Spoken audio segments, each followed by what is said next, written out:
Hello my friends, आप सुन रहे हैं हमारी कहानी वैम्पायर लव एपिसोड 38। कहानी का टाइटल है वाइल्ड आहान। तो चलिए कहानी को आगे बढ़ाते हैं। ध्वनि अपने हाथ छुड़ाने की कोशिश करते हुए आहान से बोलती है, आहान क्या कर रहे हो? तुम रुक जाओ प्लीज़।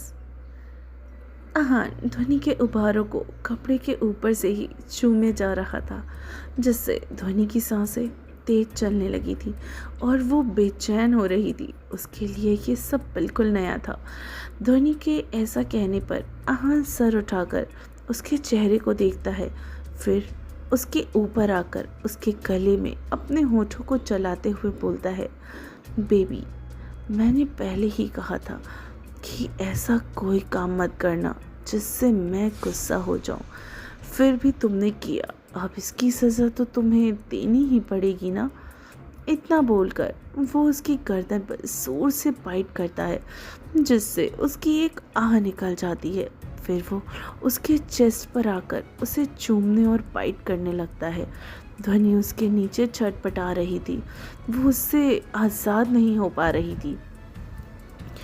आहान उसके हाथ को छोड़ता है और उसके सर के पीछे से पकड़कर उसके सर को थोड़ा ऊपर उठाता है और फिर उसके होठों पर किस करने लगता है। दूसरी हाथ से वह उसके उभारों को हल्का हल्का सा दबाने लगता है। उसके ऐसा करने से ध्वनि की चीख उसके मुंह में ही रह गई थी। करीब 15 मिनट के बाद आहान ध्वनि को छोड़ देता है और एक डेविल स्माइल करते हुए ध्वनि के चेहरे को देखने लगता है, जो इस वक्त पूरा लाल हो चुका था। वो लंबी लंबी सांसें ले रही थी और आहान को ही घूर रही थी। ध्वनि खुद को नॉर्मल करके गुस्से में आहान को धक्का देने की कोशिश करते हुए बोलती है, हट जाओ मेरे ऊपर से राक्षस कहेंगे। तुम एक नंबर के बेशरम इंसान हो, जिसको ये तक नहीं पता कि लड़कियों को बिना परमिशन के उनके छुआ नहीं जाता। आहान उसके सर को पीछे से पकड़कर उसके चेहरे को अपने पास करके बोलता है, तुमने किसके परमिशन से मेरे कपड़ों को छुआ? बोलो। ध्वनि चिढ़कर बोलती है, मैंने तो सिर्फ तुम्हारे कपड़ों को छुआ, पर तुमने मेरे। इतना बोलकर ध्वनि रुक जाती है और आभास हुए कि वो क्या कहने जा रही थी। उसका चेहरा शर्म से लाल हो चुका था। आहान डेविल स्माइल करते हुए ध्वनि से पूछता है, हाँ बताओ, मैंने क्या किया? क्या मैंने तुम्हें कहाँ छुआ? ध्वनि शर्म से अपना चेहरा दूसरी तरफ घुमा लेती है और धीरे आवाज में बोलती है, कुछ नहीं। आहान उसके चिन को पकड़कर उसके चेहरे को अपनी तरफ घुमाता है और ध्वनि अपनी पलकें नीचे कर लेती है। आहान उसके कानों के करीब आकर बहुत ही सेंशुअल आवाज में उससे बोलता है, कुछ तो है ना, बोलो ना बेबी, मैंने कहाँ छुआ? आहान बहुत ही सेडेक्टिव वॉइस में बोल रहा था। ध्वनि के तो रोंगटे ही खड़े होने लगे थे। उसकी आंखें खुद ब खुद बंद हो गई थी। आहान उसकी आंखें बंद देखकर मुस्कुराने लगा और उसके ऊपर से उठकर क्लोजेट के अंदर चला गया। आहान के कदमों को दूर जाता सुनकर ध्वनि आंखें खोलकर देखती है, फिर जल्दी से ब्लैंकेट से खुद को अच्छी तरीके से कवर कर लेती है। वो आहान को उसको सताने के और मौके नहीं देना चाहती थी। इन हॉस्पिटल उस औरत के जाते ही कमरे का दरवाजा फिर से खुला और इस बार अनिका अंदर आती है। अनिका धीमे कदमों से चलते हुए उसके पास आ गई, उसको देखने लगी। पता नहीं क्यों लक्ष्य की इस हालत को देखकर उसको बहुत बुरा लग रहा था। वो गहरी गहरी सांसें लेकर उसके पास बैठ जाती है और धीरे से बोलती है, लक्ष्य, मैंने ध्वनि जी से वादा किया है कि मैं तुम्हें पहले जैसे ठीक कर दूंगी। डॉक्टर ने कहा है कि तुम्हारे बचने के चांसेस बहुत कम हैं, पर डरो मत, मैं तुम्हें मरने नहीं दूंगी, क्योंकि तुम्हें अभी मेरी दी हुई सज़ा भी तो भुगतनी है ना। मैंने डॉक्टर से कहा है कि तुम्हें अपने साथ फार्म हाउस ले जाऊंगी और वहीं तुम्हारा ट्रीटमेंट भी करूंगी। तुम्हें जिंदा रखना ही पड़ेगा तुम्हारी बहन के लिए, क्योंकि मैं नहीं चाहती तुम्हारी वजह से ध्वनि जी टूट जाए और हमारी मेहनत बेकार हो जाए। इसलिए मैं अपनी शक्तियों से तुम्हें धीरे धीरे ठीक कर दूंगी। इसलिए मुझे तुम्हारी कोऑपरेशन की पूरी ज़रूरत है। अनिका इतना ही बोलती है और अपने हाथ को लक्ष्य की दिल वाली जगह पर रख देती है और अपनी आंखें बंद कर लेती है। उसके ऐसे करने से लक्ष्य के सीने और अनिका के हाथ एक साथ ही चमकने लगते हैं।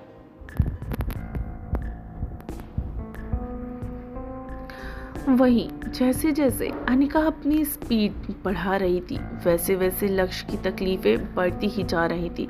उसके हाथ पैर हिलने लगे थे। उसका चेहरा देखकर लग रहा था कि कोई भी नहीं बता सकता था कि उसे कितना दर्द हो रहा है। करीब 20 मिनट के बाद अनिका अपने हाथ को हटा देती है। उसकी सांसें फूल रही थी। वो एकदम से चेयर पर बैठ गई और लंबी लंबी सांसें लेने लगी। लक्ष्य अब शांत हो चुका था। अनिका लक्ष्य को देखते हुए बोलती है, मैं तुम्हें एक पल में ठीक करना चाहती हूँ, पर तुम्हारे अंदर इतनी ताकत नहीं कि तुम मेरी शक्तियों को सह पाओ। अनिका इतना बोलकर उठती है और उसके सर पर हाथ फेरकर बोलती है, तैयार रहना तुम्हारी सजा के लिए। इतना बोलकर वो एक डबल स्माइल करके फुल एटीट्यूड के साथ ही बाहर निकल जाती है। सुबह का वक्त ध्वनि उठकर कमरे में नजर दौड़ाती है तो आहान उसे कमरे में कहीं भी नजर नहीं आता। वो जल्दी से वॉशरूम में घुस जाती है। थोड़ी देर के बाद ही बाहर आकर वो खुद को मिरर में आकर देखने लगती है और अपने बालों को बनाने लगती है। और अपने बालों का जैसे ही वे जूड़ा बनाती है तभी उसकी नज़र उसकी गर्दन पर जाती है जहां आहान की काटने के निशान थे। ध्वनि गुस्से में बड़बड़ाते हुए बाल खोलती है और थोड़े बालों को आगे करके निशान को बाल से छुपा लेती है। ध्वनि खुद से बड़बड़ाते हुए बोलती है, इस आहान के बच्चे को तो मैं छोड़ूंगी नहीं। राक्षस कहीं का मुझे मेरी परमिशन के बिना ही छूता है और सच बता रही हूँ, एक बार मुझे कोई शक्तियाँ मिल जाना तो मैं ही इसे मार डालूंगी। ध्वनि आहान को न जाने क्या क्या बोल रही थी और मनी मन कितनी गालियां भी दे रही थी। तभी उसको नीचे से करण के चिल्लाने की आवाज़ आई। वो जल्दी से कमरे से बाहर निकलकर रेलिंग के पास जाके नीचे देखने लगती है। नीचे करण, अनिका, माजिमा, जीवन मौजूद थे और गुस्से में किसी को घूर रहे थे। ध्वनि भागते हुए नीचे आ गई और अनिका के पास जाकर जैसे ही सामने देखती है तो बिल्कुल हैरान हो जाती है। ध्वनि के मुंह से एकाएक निकल जाता है, आहान। तो ध्वनि को देखकर एक टेढ़ी मुस्कान और सोफे से उठकर उसके पास आने लगता है। ध्वनि को पता ही नहीं कि क्यों ऐसा लग रहा था जैसे कुछ ठीक नहीं है। जैसे ही वो ध्वनि के पास पहुंचता है वैसे ही करण एकदम से सामने आकर खड़ा हो जाता है और गुस्से में उसके मुंह पर एक मुक्का दे मारता है, जिससे वो लड़खड़ा कर 2 कदम पीछे हट जाता है और उसकी आंखों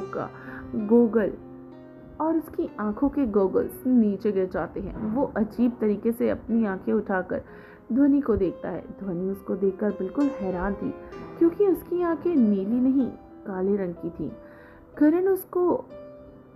करण उसकी तरफ कदम बढ़ाते हुए गुस्से में बोलता है, ध्वनि के पास जाने की हिम्मत भी मत करना रेहान, वरना आहान तुम्हें छोड़ेगा नहीं। जी हाँ दोस्तों, ये कोई और नहीं रेहान है, जिससे ध्वनि को देखकर आहान समझ बैठा था। जीवन आगे आकर रेहान में गुस्से में बोलता है, तेरी हिम्मत कैसे हुई यहाँ आने की? मानना पड़ेगा, तुझे मौत के मुंह के अंदर खुद को चल कर आया है ना, तो सोच अब ब्रो तेरे साथ क्या करेगा। अगर उसने तुझे देख लिया तो सच बता रहा हूँ वो भूल जाएगा कि पिछली बार उसने तुझे कैसे मार मार कर बेहोश कर दिया था। ध्वनि ये सब हैरानी से देख रही थी। उसको तब थोड़ा थोड़ा समझ में आ रहा था कि क्या हो रहा है। वो रेहान को देखते हुए मन में बोलती है, हे भगवान, ये तो डिप्टो आहान की ज़ेरॉक्स कॉपी है, पर अनिका ने मुझे ये बात तो बताई नहीं। क्यों नहीं?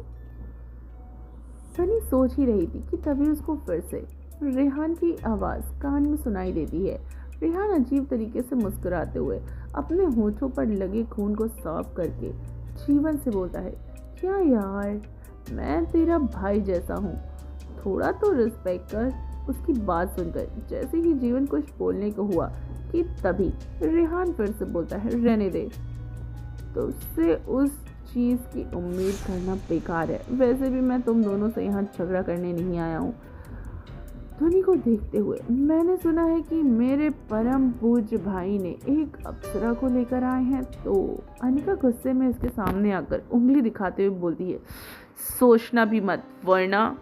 रेहान उससे बोलता है, क्या बहना, भाई से कोई ऐसे बात करता है क्या? तुम्हारे भाई ने अपने से बड़े लोगों की रिस्पेक्ट करना नहीं सिखाया है? अनिका व्यंग तरीके से मुस्कुराते हुए बोलती है, भाई, और तुम ये कहलाने के लायक भी नहीं हो। तुम रिश्तों की अहमियत भी पता है तुम्हें? पहले तुम सीखो कि बड़ों को कैसे रिस्पेक्ट देते हैं। क्यों भूल गए हो क्या कि तुमने माँ और भाई के साथ क्या किया था? उसकी बात सुनकर रेहान की आंखें लाल हो जाती हैं। उसके मन कर रहा था कि वह अभी अनिका को मारकर फेंक दे। रेहान एक ऐसा इंसान था जो अपने स्वार्थ के लिए कुछ भी करने के लिए तैयार था, यहाँ तक कि अपने भाई और माँ को भी मारने से वो पीछे नहीं हटा। रेहान खुद को शांत करते हुए बोलता है, बहना, अभी मेरे पास तुम्हारे साथ बहस करने का वक्त नहीं है। अभी मैं यहाँ किसी और काम से आया हूँ। इतना बोलकर रेहान ध्वनि को देखता है, जो हैरानी से सब कुछ देख रही थी। तभी रेहान उसकी ओर बढ़ने लगा, जिसे देखकर ध्वनि डर के मारे पीछे कदम लेने लगी। तभी जीवन उसके सामने आ गया और बोलता है, चले जाओ यहाँ से, नहीं तो अच्छा नहीं होगा। रेहान ध्वनि को देखकर मुस्कुराते हुए, बहुत अच्छी है, हॉट और सेक्सी भी। करण गुस्से में, चुप कर, अगर आगे एक शब्द भी बोले तो तुम्हें यमराज के दर्शन करवा दूंगा। रेहान इसकी बातें सुनकर हंसते हुए बोलता है, तुम मुझे यमराज के दर्शन करवाओगे? पहले अपनी औकात देख, फिर बाद में बात कर। मेरे सामने तू कुछ भी नहीं है। अनिका गुस्से में उससे बोलती है, जुबान संभाल कर बात कीजिए। उसकी औकात से पहले खुद को देख लीजिए। जो अपनी ही माँ को मारने की कोशिश करे, उसका क्या ही कहना। रेहान गुस्से में चिल्लाकर बोलता है, अनिका। अनिका हाथ दिखाकर आवाज नीचे, भूलिए मत, हम प्रिंसेस हैं और आप माँ को मारने की कोशिश करके हमारी वंश से बहिष्कृत किए जा चुके हैं।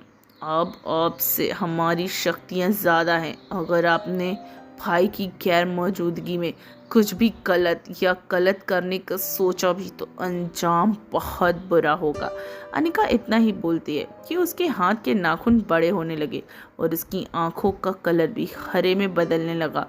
उसको ऐसा देखकर रेहान शैतानी हंसी हंसने लगा और बोलता है, क्या बात है बहना, मुझे धमकी दे रही हो? अनिका उसकी ओर बढ़ते हुए बहुत ही कर्कश भरी आवाज में बोलती है, धमकी नहीं, हकीकत बता रहे हैं। लौट जाइए, कहीं ऐसा ना हो कि बहन के हाथ भाई के मौत हो जाए। रेहान उसकी तरफ बढ़ते हुए बोलता है, तुम मुझे मारोगी? अनिका गुस्से में चिल्लाकर बोलती है, हाँ, अगर आप भाई और उसके मकसद के बीच में आए तो हम आपको मारने से पहले एक बार भी नहीं सोचेंगे। अनिका धीरे धीरे अपने असली रूप में आने लगी। उसके दांत बाहर आने लगे थे। उसका शरीर एक अलग सा चमक दिखाई देने लगा। उसकी स्किन का रंग बदलने लगा। ध्वनि तो डर के मारे ये सब कुछ देख रही थी। वो कभी अनिका को देखती तो कभी रेहान को। रेहान उसके बदलते हुए रूप को ही देख रहा था। तभी वो एक डबल स्माइल करते हुए एकदम से वहां से गायब हो जाता है। उसे ऐसा गायब होने से सब इधर उधर देखने लगती है। तभी ध्वनि को अपने पीछे किसी की मौजूदगी महसूस होती है, जिससे वो डर से उसकी आंखें फैल जाती हैं। ध्वनि हिम्मत करते पीछे मुड़कर देखती है तो उसकी चीख निकल गई, क्योंकि उसके पीछे रेहान खड़ा हुआ था और एक शैतानी मुस्कुराहट लिए उसी को देख रहा था। तो फ्रेंड्स, क्या होगा आगे? क्या रेहान आहान से ध्वनि को छीन लेगा? क्या आहान रेहान से ध्वनि को बचा पाएगा? जानने के लिए सुनते रहिए वैम्पायर लव, एक अनोखी प्यार की कहानी, सिर्फ टिनी एफएम जान के साथ।